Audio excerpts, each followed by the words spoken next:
Primeiro, muito obrigado por chegar até aqui e nos dar a sua atenção. Mas antes de tudo, eu quero te dizer uma coisa muito importante. Se você chegou até aqui para assistir essa aula sobre como obter o Green Card, é porque algo está incomodando a sua vida. Alguma coisa tocou fundo na sua visão de mundo e fez com que você considerasse sair da sua zona de conforto. Talvez seja a busca por mais segurança para sua família, o desejo de ver o seu trabalho sendo verdadeiramente valorizado ou simplesmente a vontade de viver em um país onde as coisas funcionam. Seja qual for o motivo, eu entendo você e é exatamente por isso que nós estamos aqui. Mas eu quero deixar as regras do jogo bem claras desde o início. O meu objetivo nessa aula é entregar para você um manual definitivo, sem segredos, sem palavras difíceis, sem lacunas, de forma simples, didática. Eu não vou enrolar você.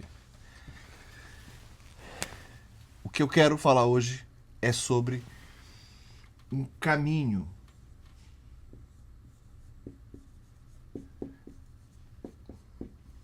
legal.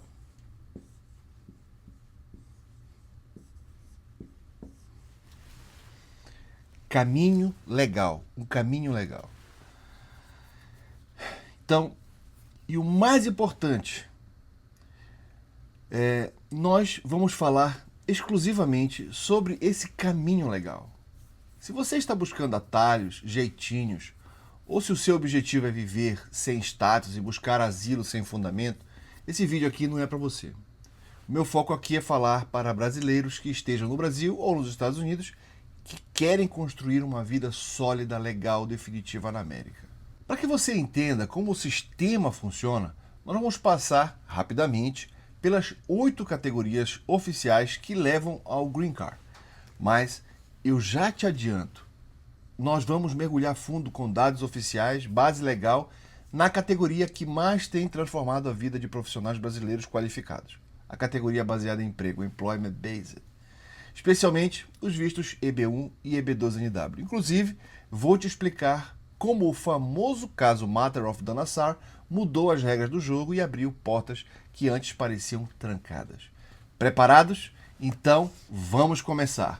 Vamos falar sobre as 8 avenidas para o Green Card.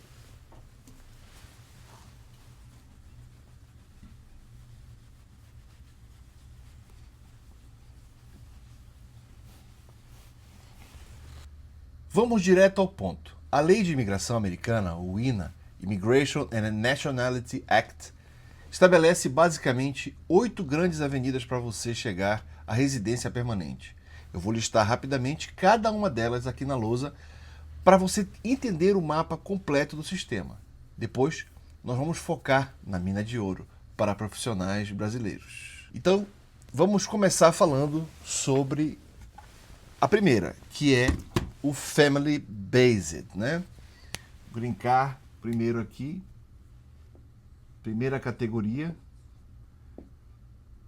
é o Family Based.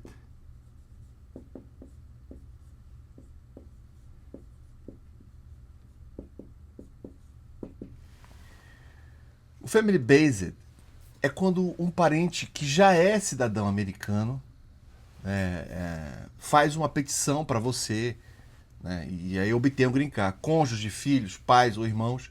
É o caminho mais tradicional, mas depende exclusivamente de você ter esse laço de sangue ou casamento. Agora vamos falar sobre a segunda categoria. Categoria 2. Categoria Employment.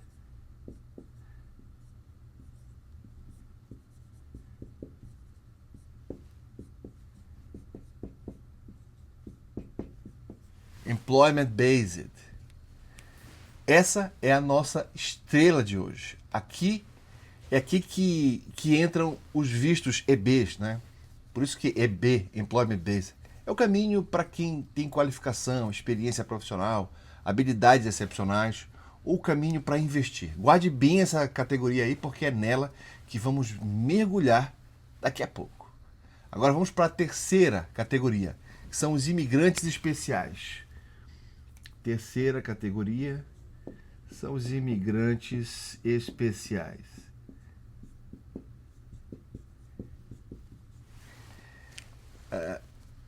É uma categoria bem restrita, serve para trabalhadores religiosos, jovens que precisam de uma proteção de uma corte juvenil americana ou pessoas que trabalham para o governo dos Estados Unidos no exterior. Quarta categoria, refugiados ou asilados. Vamos falar dela aqui. Quarta categoria são os refugiados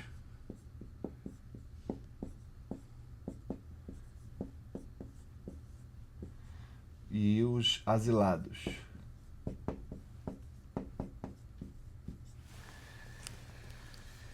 Para pessoas que sofrem perseguição real em seus países de origem, por raça, religião, nacionalidade, opinião, política ou grupo social. Como eu disse no começo, o asilo é coisa séria.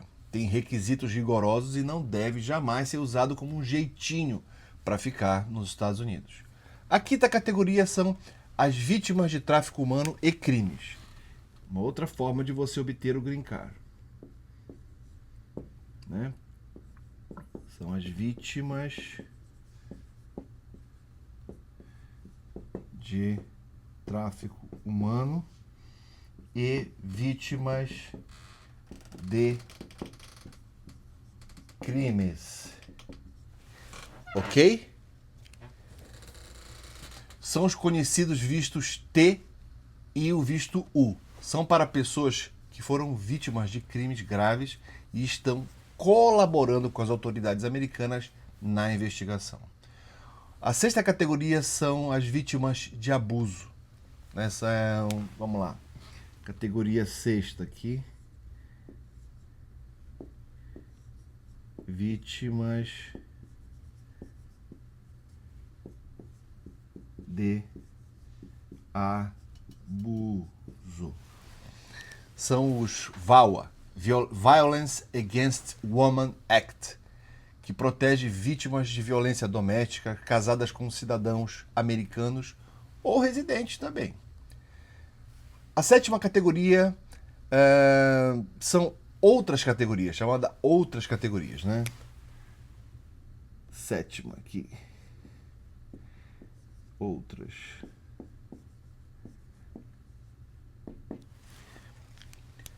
Aqui entram programas específicos, como a famosa loteria do Green Card, o Diversity Visa, na qual o Brasil, infelizmente, não participa atualmente, por já ter um alto índice de imigrantes brasileiros aqui, além de leis pontuais, como também o ajuste cubano. Agora vamos para a última e oitava, categoria, que é o registro.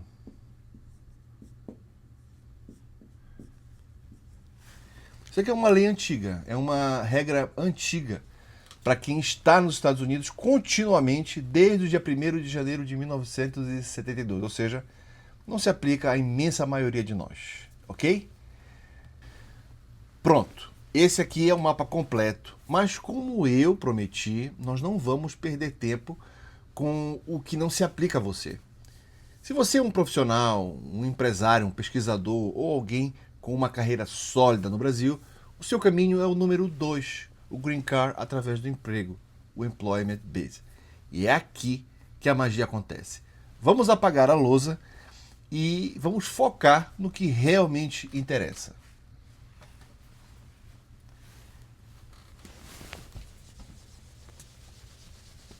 Então vamos para o coração dessa aula, né? Vamos falar sobre o Employment Based. Vamos lá, botar aqui Employment Based porque é disso que a gente vai falar aqui, tá bom? Muito bem. Agora nós vamos entrar num território onde a sua carreira, o seu estudo, a sua experiência valem ouro. O sistema americano divide os vistos baseados em emprego em 5 categorias de preferência. Eu vou te explicar a lógica por detrás delas. Então, vamos começar de baixo para cima, só para você entender o cenário, tá ok? Vamos lá. Vamos falar do primeiro, do visto EB5, que é um visto para investidores, tá? Vamos falar aqui do EB5, vamos lá. Vou tirar aqui o Employment Based daqui, a gente falar aqui que a gente já sabe que a gente está falando de EB. Estamos falando de EB, do Employment Base. A gente vai falar aqui, vamos começar de baixo, falando do EB5, que é para investidores.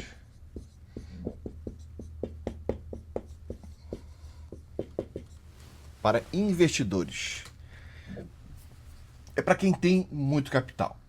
Você precisa investir pelo menos uns 800 mil dólares em uma área de alto desemprego nos Estados Unidos e gerar 10 empregos para americanos. É um caminho excelente, mas exige um aporte financeiro altíssimo. Agora vamos falar do EB4 Imigrantes Especiais. Vamos lá. Aqui é a quarta subcategoria dos EBs, né? Vamos falar aqui do EB4. São para os imigrantes especiais, como já mencionamos. É muito específico, serve para trabalhadores religiosos, funcionários do governo dos Estados Unidos no exterior, entre outros. Não é o foco da maioria dos profissionais, tá? Então, como eu falei, não é o foco dessa aula aqui também. Agora, vamos falar da terceira categoria dentro dos EBs, que é o EB3. Então, aqui, o terceiro é o EB3.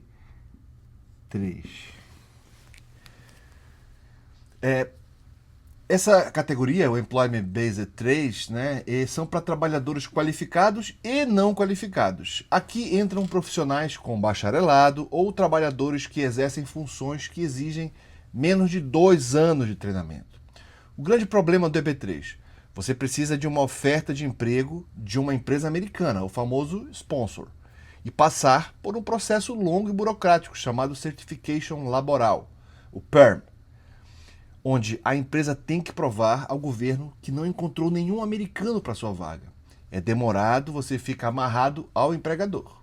Agora nós vamos falar sobre o EB1 e o EB2, tá bom?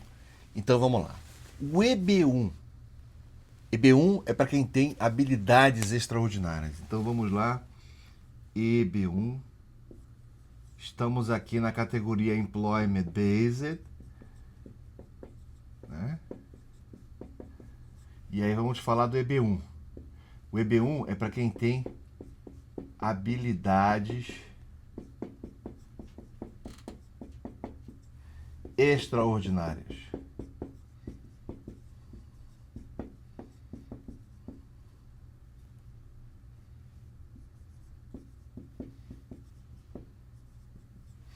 Extraordinárias. Então, é a categoria de elite.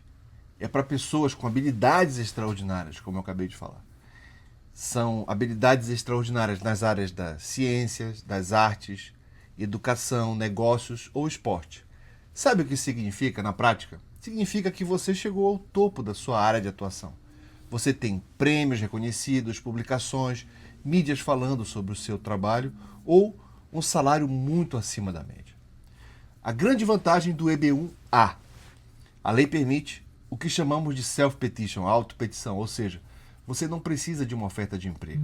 Você não depende de um patrão americano para aplicar. O governo americano entende que você é tão bom no que faz que a sua simples presença nos Estados Unidos já é um benefício para o país.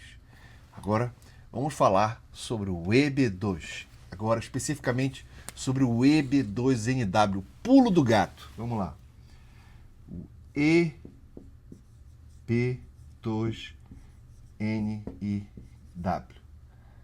Ok? Esse daqui, o EB2NW, são para pessoas com habilidades excepcionais.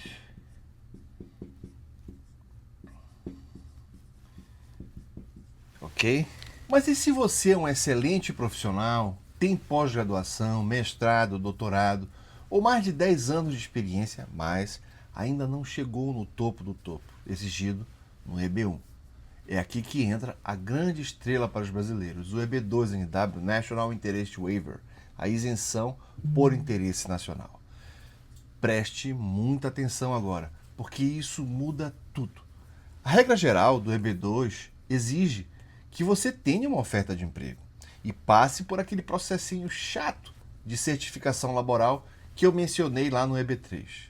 Porém, a lei permite que você peça a isenção dessa exigência, um waiver, se você provar que o seu trabalho é de interesse nacional para os Estados Unidos.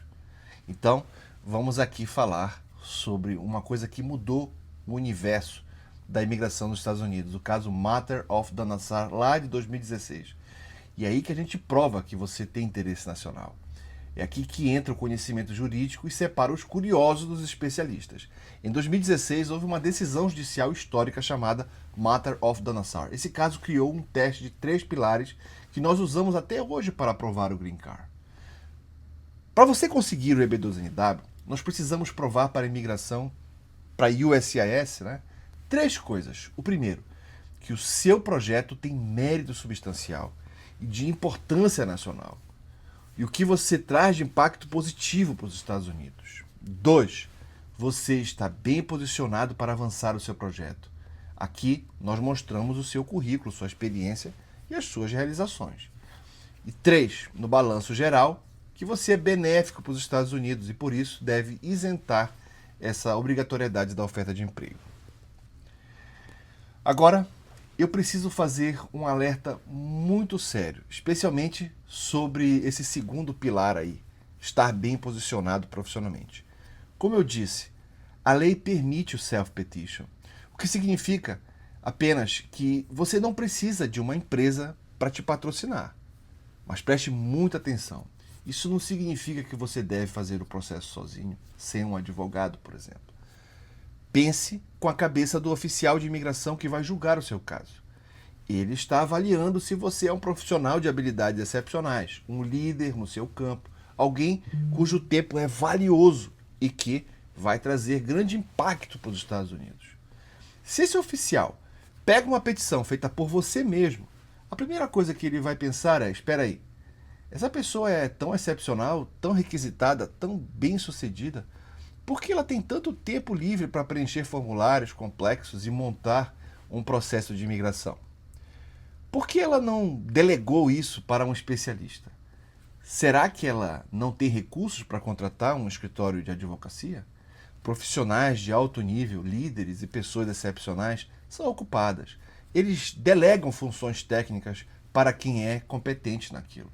Tentar economizar fazendo o próprio processo não só aumenta drasticamente o risco de uma negativa por erros técnicos, mas também passa a mensagem errada para o oficial. Pode parecer preconceito, mas é a realidade de como o seu perfil é avaliado.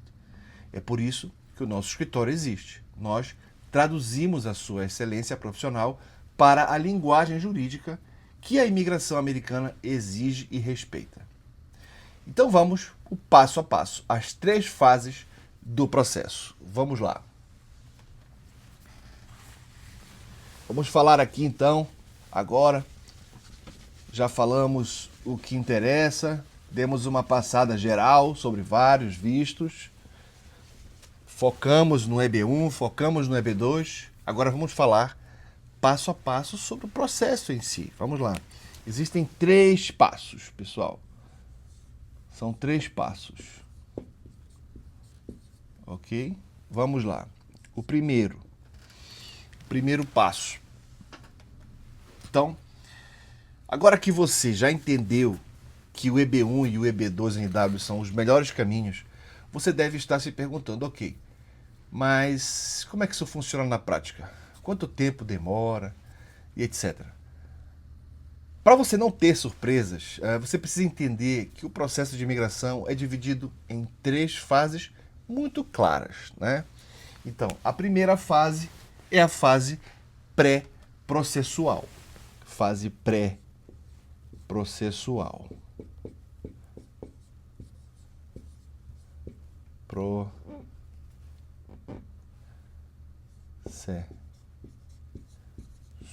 Fase pré-processual.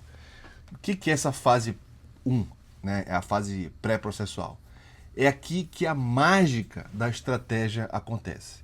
É o momento em que você reúne todos os seus documentos, diplomas, cartas de recomendação, prêmios, publicações, e aí você entrega para o nosso escritório validar e mandar para a tradução. Mas o mais importante dessa fase é a escolha da estratégia. É aqui que você define qual será o seu propósito nos Estados Unidos. Aqui nós vamos apresentar o seu caso como um professional plan focado na sua atuação como um profissional do mercado de trabalho ou como um business plan focado na abertura de um negócio, uma consultoria. Essa decisão muda tudo. Essa fase pré-processual dura em média aí um mês, mais ou menos. Né? Um mês para você, 2 meses para nós. Total de 3 meses. Que é o tempo que você vai trazer os documentos. Nós precisamos de 60 dias. A partir do momento que você entrega o último documento, a gente precisa de 60 dias para desenvolver todo o teu processo, preenchimento dos formulários, desenvolvimento da petição inicial, relatórios, etc., traduções, 60 dias após a entrega de todos os documentos. Então, o total da fase pré-processual vai dar, em média, 3 meses. 3 meses, né? E aí, vamos para a fase 2, né? Já está com tudo pronto, terminou aí a fase pré-processual, vamos para a fase 2. Fase 2 aqui. A fase 2 é o protocolo. Protocolo do processo, que é justamente o I-140. Essa petição aqui, esse formulário aqui, ele encabeça tudo isso aqui. Toda essa primeira fase aqui. Tudo isso aqui vem anexo a esse formulário aqui. Então, essa fase 2 aqui, justamente, né, onde toda essa primeira fase aqui vai vir anexa ao I-140, né, que é justamente a segunda fase aqui do processo, a segunda fase do processo, que é o protocolo do I-140. O I-140 é o formulário oficial, a sua petição de imigração. É o documento onde nós dizemos ao governo americano, olha, esse profissional aqui, ele é excepcional, ele é extraordinário, ele merece o Green Card. Um detalhe fundamental, todo o processo de análise ocorre 100% dentro dos Estados Unidos, através da USCIS, o Serviço de Cidadania e Imigração dos Estados Unidos, que é um órgão subordinado ao Homeland Security, Departamento de Segurança Interna. E quanto tempo demora essa análise? No processo normal pode levar meses até anos, mas existe uma ferramenta fantástica chamada Premium Processing, o processamento premium. Pagando uma taxa extra para o governo americano, você acelera essa resposta. No caso do EB1, a resposta sai em até 15 dias úteis. No caso do EB2, em até 45 dias úteis. É velocidade e previsibilidade no seu planejamento. Então vamos agora para a fase 3. Né? Vamos falar da fase 3 agora, a última fase. Essa fase 3 aqui. Essa fase 3, ela pode se dar através de uma via consular,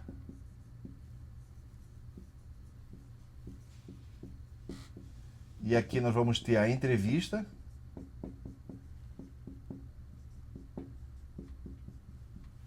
ou ela pode se dar via ajuste de status. Vamos lá, vamos falar sobre isso. Então, fase 3 é a emissão do Green Card, né? Se o seu I-140 for aprovado, né, você passa para a etapa final. Se você estiver no Brasil, você vai passar pela entrevista consular, no consulado americano no Rio de Janeiro. É lá que você vai apresentar os seus exames médicos, antecedentes criminais e finalmente receber o visto de imigrante no seu passaporte para entrar nos Estados Unidos já como residente. Agora, se você estiver nos Estados Unidos com um visto válido, como por exemplo estudante ou turista, desde que esteja dentro das regras, né, você faz o ajuste de status. Você não precisa sair do país. O seu Green Card chega pelo correio na sua casa aqui nos Estados Unidos. É difícil conseguir um Green Card? Vamos botar essa pergunta aqui, pessoal. Vamos botar esta pergunta aqui no quadro. Uma pergunta importante, que é dúvida para muita gente, lógico, né? Afinal de contas, você num processo de Green Card, num processo de imigração, você vai estar investindo tempo e dinheiro, né? E quando a gente está falando de dólar, né, o pagamento, lógico, trabalho aqui do escritório, nosso escritório é aqui nos Estados Unidos, nós moramos aqui nos Estados Unidos, vivemos aqui, então, lógico, iremos receber em dólar, né? E vocês vão pagar em dólar. Só que aí é a paridade do Brasil que complica tudo, né? Então, vamos lá para essa questão aqui, se é difícil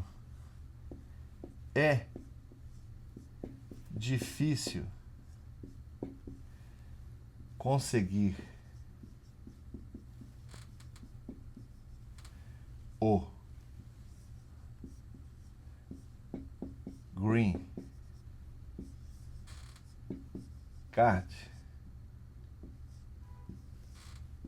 Se é difícil conseguir o green card. Bom, você deve estar se perguntando isso, lógico, né? É uma pergunta bem razoável. Eu acho que todos devem se fazer essa pergunta. Mas essa é uma dúvida muito comum, concorda? E a resposta pode te surpreender. A dificuldade, na grande maioria das vezes, não está na elegibilidade. O problema não é o seu currículo, o problema é a estratégia utilizada. Muitas pessoas que têm perfis excelentes e que poderiam ser aprovadas acabam recebendo uma negativa simplesmente porque não estruturaram adequadamente o processo, não fizeram a coisa correta. Existem 3 erros fatais que destroem o sonho americano de muitos brasileiros. A escolha errada do visto, por exemplo. Primeiro, tentar um EB1 quando o perfil era claramente um EB2NW ou vice-versa. 2. Documentação fraca, subsídios, evidências. Achar que apenas enviar o diploma e o currículo traduzido é suficiente sem construir uma narrativa jurídica forte que prove o seu impacto. Isso daí é um dos erros mais comuns. 3. Falta de planejamento. Fazer as coisas com pressa, sem alinhar o seu plano profissional com o que os Estados Unidos realmente precisam. É aí que você precisa de um escritório experiente como o nosso para desenvolver isso daí. Evitar esses erros é essencial e por isso que ter a orientação adequada não é um luxo, mas ele faz toda a diferença na aprovação. O seu currículo é a sua maior moeda de troca. A sua experiência profissional construída com tanto suor no Brasil pode ser a chave para abrir as portas nos Estados Unidos para você e para sua família. Mas você não pode errar na estratégia. Um processo mal montado, uma petição fraca, uma tentativa de fazer tudo sozinho pode custar o seu sonho.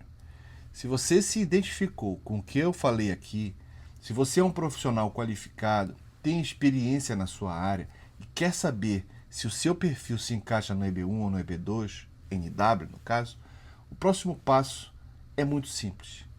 O que é que você faz? Você vai procurar aqui na descrição desse vídeo um botão onde está aparecendo na tela aí, talvez tenha um link para você entrar em contato conosco. Ok? Nós vamos analisar o seu currículo, entender a sua história e traçar a melhor estratégia jurídica para o seu caso. Não deixe o seu futuro nas mãos da sorte. Conte com quem entende as regras do jogo. Clica no link, fala com a nossa equipe ou comigo mesmo e eu espero te ver em breve, aqui nos Estados Unidos, com o seu Green Card na mão. Um grande abraço e até a próxima.